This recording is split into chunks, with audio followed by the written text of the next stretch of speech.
Oh, excellent. So, Soundgarden asked, fun question regarding Mahayana. Why vow to save beings who don't exist? I always find discourse on this topic powerful. Cool. Good question. And I hope you're still there. So here's the answer. Emptiness, if taken literally, creates more confusions than it dispels. Emptiness only makes sense figuratively. Now, to better illustrate that, I'm going to subject you to some visual aids. Dun, dun, dun. All right, here we go.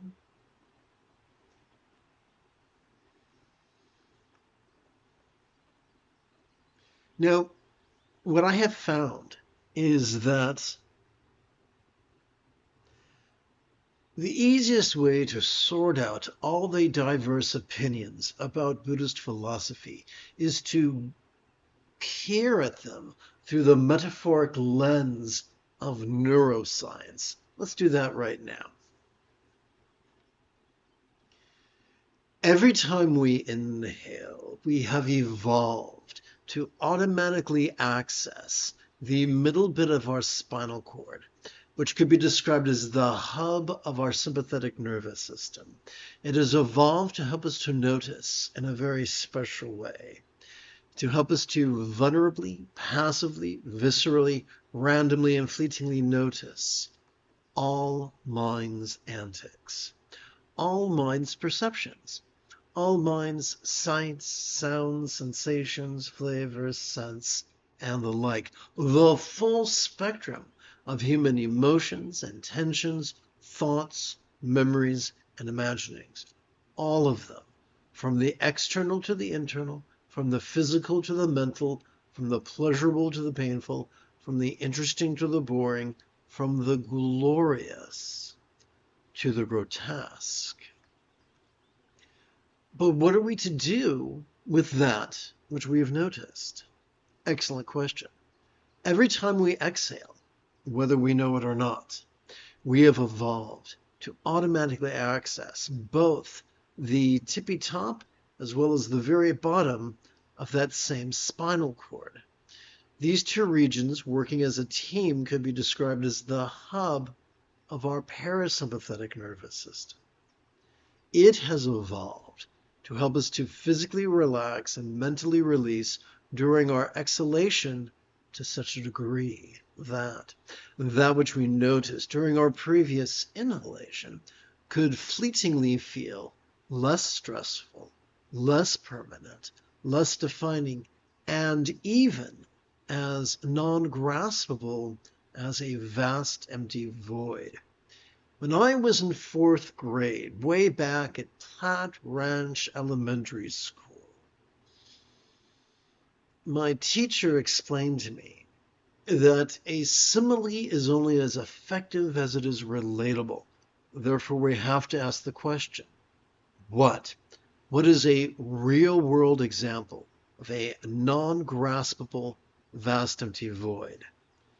How about the illusion of the infinite azure sky on a bright and beautiful cloudless morn, which although could look tantalizing to the eye, could feel non-graspable to the hand? And so we see that emptiness is simply a metaphor. Both emptiness and not self are simply a metaphor describing the fleeting experience latent within each exhalation. So what separates one from enlightenment is not whether one believes or understands how people don't exist. People exist. What separates someone from enlightenment is whether or not they've mastered mindfulness and meditation. The more we practice mindfulness and meditation during our exhale, when we're meditating, whatever we notice during our previous inhalation, once again, feels less stressful, less permanent, and less defining. That's all not self means. Whatever self we experience during our inhalation feels less like self as we breathe out. That's all it means. Then what is enlightenment? Enlightenment is simply mastery of the Buddha's Eightfold Path. But what do we mean by mastery? As children, we mastered using the commode instead of our diapers, brushing our teeth, tying our shoes, riding a bike, reading, writing, and arithmetic. We are mastery machines. But what does mastery mean? Mastery means we get so good at a skill that we're able to practice it spontaneously, habitually, easily, and effectively. So here's the wild thing. The more we play with mindfulness and meditation, maybe once every 12 hours or so, the more we spontaneously experience the impermanence and emptiness of the first fold of enlightenment. The first fold of the Eightfold Path. The more we practice mindfulness and meditation, the more we cannot help but experience kinder intentions, kinder communication, kinder conduct, and even kinder commerce. The second through fifth folds of the Buddha's Eightfold Path. The more we practice mindfulness and meditation, the more we cannot help but experience the right effort or effortless effort or doing without doing or wu-wei or going with the flow that is sometimes described as expedient means, wherein our choices, utterances, and deeds no longer are driven by contrived calculations or wild scatteredness, but instead flow from love's deeply centered spontaneity. So here's the wild thing. When we read any English translation of the Buddha's discourse on the four bases of mindfulness, in the second to the final passage, the Buddha explains that one could master this path in as little as 7 days. So simply by skillfully playing with mindfulness and meditation once every 12 hours or so, we cannot help but master this path. Mastering the path does not mean we no longer feel certain emotions, doesn't mean we no longer think certain things. Remember, we experience the full spectrum of human perception, emotion, intention, thought, memory, and imagining.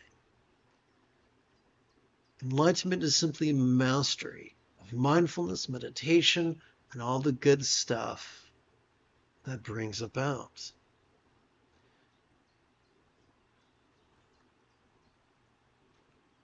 So where does the idea of vows come into the picture? Approximately 300,000 years ago, humanity, during humanity's Paleolithic era, we experienced a type of proto-communism where largely we were flexible, loving, rational, laid back, egalitarian, lucid, cooperative, and kind. But that did not last forever.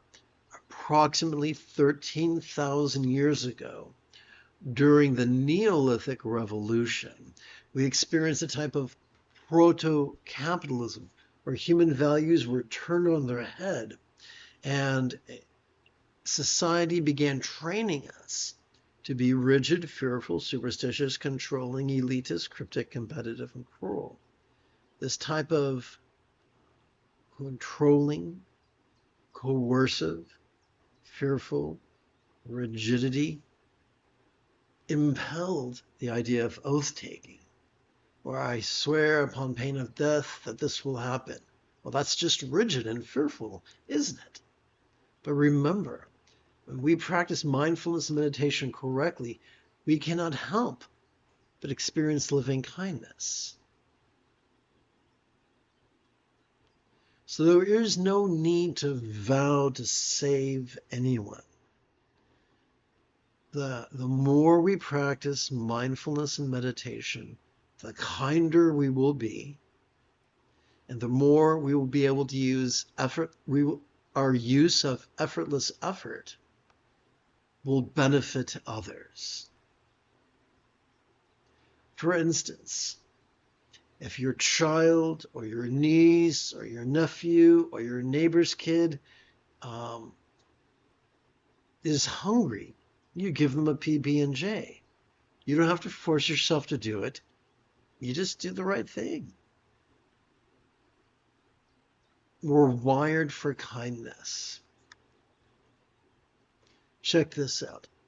One of the fringe benefits of working with our autonomic nervous system is that it calms the anxiety and aggression of our amygdala, as well as gently stimulates the latent empathy found within our anterior cingulate gyrus. These are automatic features. So let's tie this up in a big red bow. There is no need to take vows. If we practice mindfulness and meditation correctly, we will be loving, and our love will benefit those around us. Our love will guide our choices, our love will guide our utterances, our love will guide our deeds. We will put ourselves in harm's way to protect others, spontaneously, altruistically. I hope I've answered that question.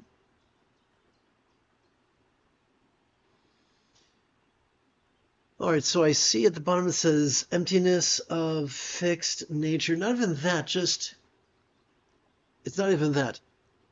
As we relax into our exhalation, whatever we noticed during our previous inhalation, it feels less graspable. It feels as non-graspable as a vast empty void.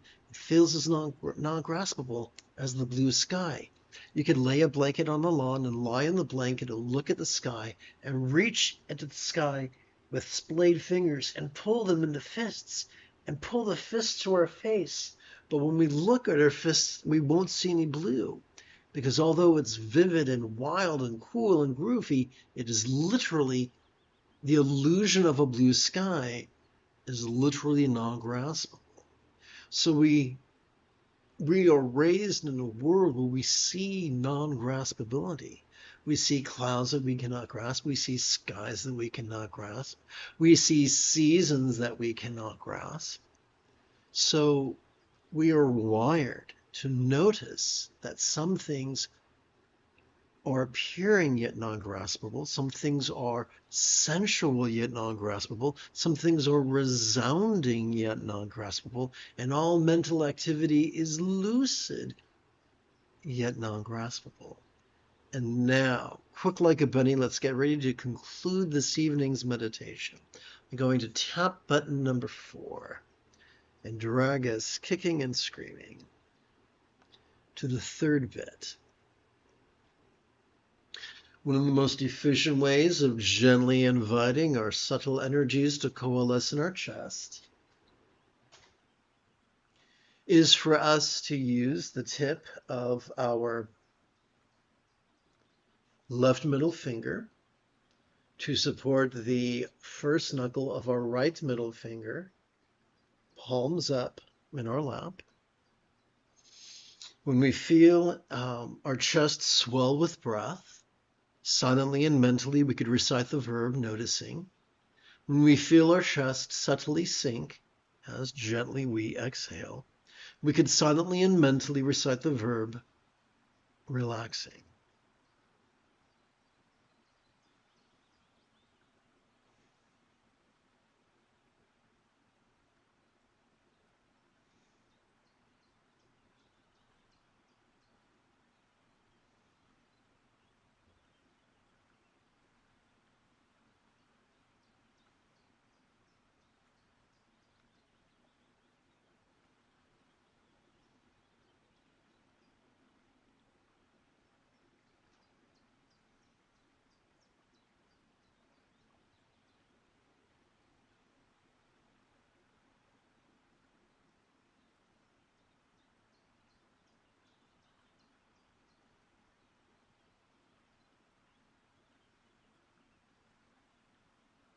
Soundgarden, my friend, you are utterly welcome.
You have taken your first step into a much larger world.